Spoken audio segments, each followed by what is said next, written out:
of Alabama, as they are having full-scale testing today. Ole Miss, as Lane Kiffin has said, they've had an issue, and that may lead to one of the first signs that there could have been coronavirus passing on the field. Although somebody pointed out on Twitch, and I want to give credit where credit is due. They said, I want to find it because it was something along the lines of, how could that be? Because neither Alabama nor Mississippi tackled one another in that game, which is a very, very, very good point. They were trying to socially distance on the field. They really.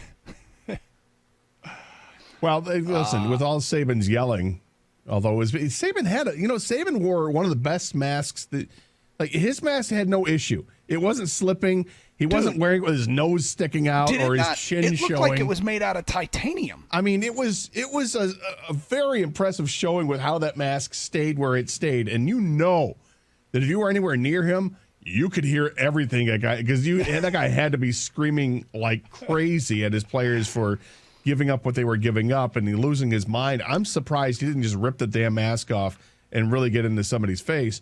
But I think I was impressed by it.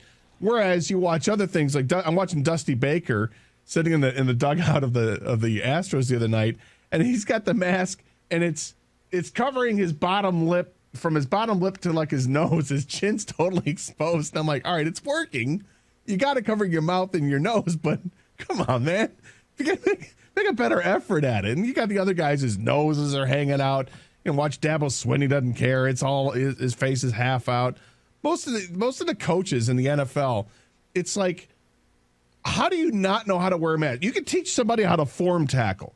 You can teach somebody how to change their footwork if they're a quarterback. You can teach somebody the proper positioning in pass blocking, or how to catch a pass.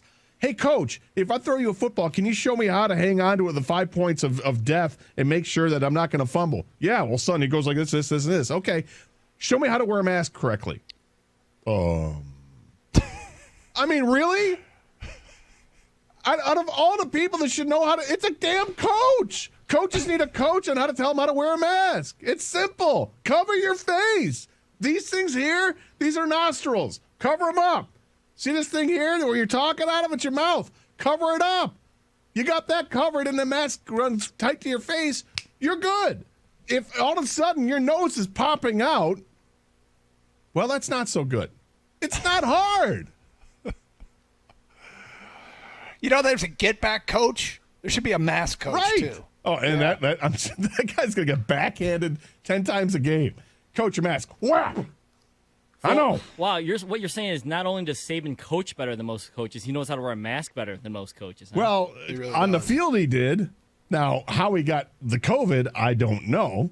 But if it's he and the athletic director that have it, it would lead me to believe that something happened off of the football field where they got it. So, socially, maybe coach needs to be a little more responsible.